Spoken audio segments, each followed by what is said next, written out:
gritando en esta vida se oye de todo un poco. Un amante tan celoso, enamorado vivía.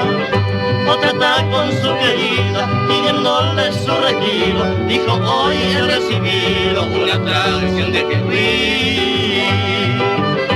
Imposible, virgen pura, lo que oigo, mi Señor, mi Dios y mi Creador.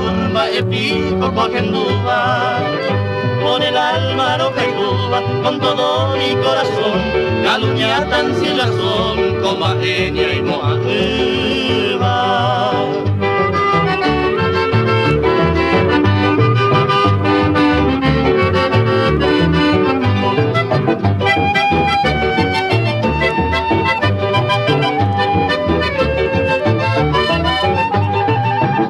Es inútil tu defensa porque ya estoy enterado. La suerte que a tu al cabo hay cual ande destreza.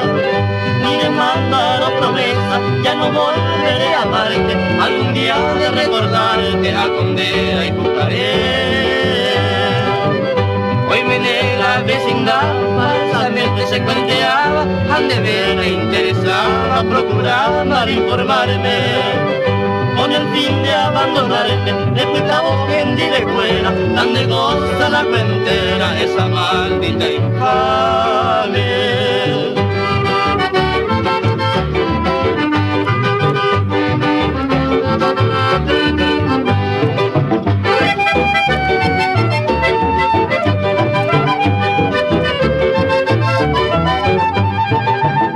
Al cabo de mi sufrimiento que enejece brillosa, antes que lo rebosar, mejor retírame a tiempo.